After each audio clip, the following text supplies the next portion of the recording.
एक 13 साल की लड़की जिसको सेम टाइम पर बहुत सारे लड़कों से प्यार हो जाता है, जो कि बहुत ज़्यादा गलत है और इस प्यार का आगे चलकर बहुत गलत अंजाम होता है। इस कहानी ने पूरे हरियाणा को हिला दिया था।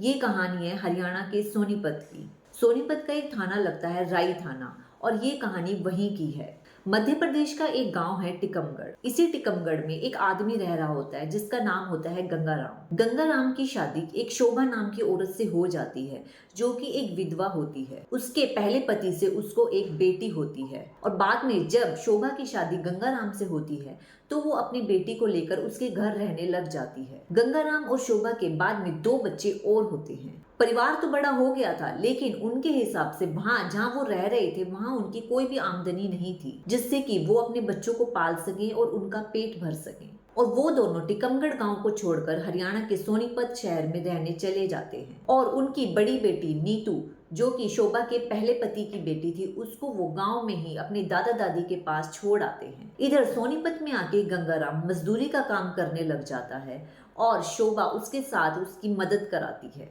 ये 2021 में आए थे और अब 2023 आ जाता है। अब इनकी आमदनी अच्छी होने लग जाती है तो वो नीतू को भी अपने पास सोनीपत में बुला लेते हैं ताकि वो यहाँ रहकर अपनी माँ के साथ घर के कामों में उसका हेल्प करा सके। और डेली रूटीन की तरह वो सुबह का सारा काम कर कर रोज सुबह स्कूल चली जाती है। एक दिन नीतू अपने पिता को कहती है कि मुझे कुछ किताबें चाहिए। तभी गंगाराम कहता है ठीक है, मैं ला दूंगा। और गंगाराम और शोभा दोनों अपने काम पर चले जाते हैं। लेकिन जब नीतू काम से वापस आती है तो वो देखती है कि दोनों बच्चे तो नीचे खेल रहे हैं, लेकिन नीतू कहाँ है। जब वो नीतू को देखने के लिए छत पे जाती है तो वो नजारा देखकर शोभा की चीख निकल जाती है। चीख सुनकर वहां के मकान मालिक और पड़ोसी सब इकट्ठे हो जाते हैं। दरअसल नीतू वहां कमरे में बेहोश पड़ी होती है। सारे मिलकर उसको हॉस्पिटल लेके जाते हैं और जब डॉक्टर चेक करते हैं तो पता चलता है कि नीतू मर चुकी है।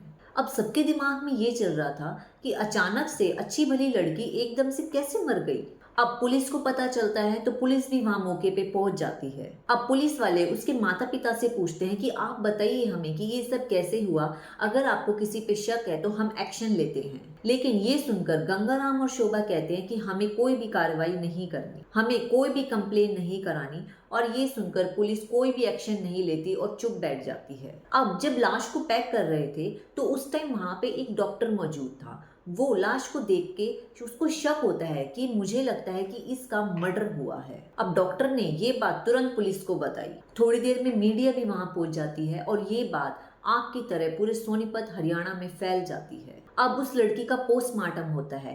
पोस्टमार्टम में रेप का तो नहीं लेकिन मर्डर का केस जरूर सामने आता है और मर्डर भी उस लड़की का गला घोटकर किया गया होता है। अब पुलिस वाले परिवार वालों से सारी पूछताछ शुरू करते हैं, लेकिन हर बार की तरह परिवार वाले इस बार भी कहते हैं कि हमें किसी पे कोई डाउट नहीं है। अब जब मकान मालिक से पूछा तो उसने भी कहा कि इनके पास कोई नहीं आता, ये तो अभी 2-3 साल पहले ही आए हैं। अब पुलिस का पूरा शक घर वालों पे था। अब पुलिस वाले घूम फिर कर दोबारा से घर वालों से ही पूछताछ करते हैं। अब पुलिस शोभा और गंगाराम को गिरफ्तार कर लेती है और उन दोनों को बहुत मारती है। दोनों फूट फूट कर रोते हैं और अपना गुनाह कबूल कर लेते हैं। अब वो पुलिस वालों को सारी सच बात बताते हैं और ये सुनने के बाद आप भी सोचेंगे इतनी छोटी सी बात पे कोई किसी को जान से कैसे मार सकता है। वो बताते हैं जब हम नीतू को गांव टिकमगढ़ में ही छोड़ आए थे, वहां नीतू को अपने क्लास के एक लड़के से प्यार हो जाता है। गांव के लोग ये बात हर बार अब उसके दादा दादी को आके बताते भी हैं, लेकिन उसके दादा दादी हर बार इस बात को ये कह के टाल देती हैं कि ये तो अभी छोटी बच्ची ही है। और जब नीतू यहाँ पे सोनीपत में आती है तो यहाँ भी ये अपने बॉयफ्रेंड से रोज बात करती है। लेकिन एक दिन अचानक उसकी माँ देख लेती है कि वो किसी से फोन पे बात कर रही है। माँ को देखकर नीतू फोन छुपा देती है।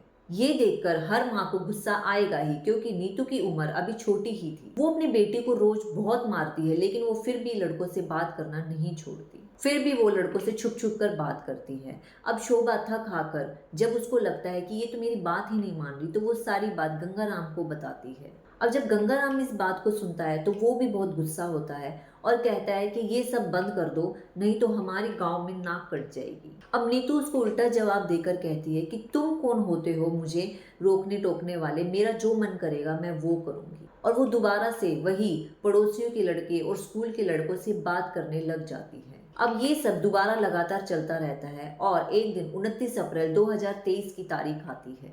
उस दिन भी घर में सब खाना खा रहे होते हैं और नीतू किसी लड़के से बात कर रही होती है।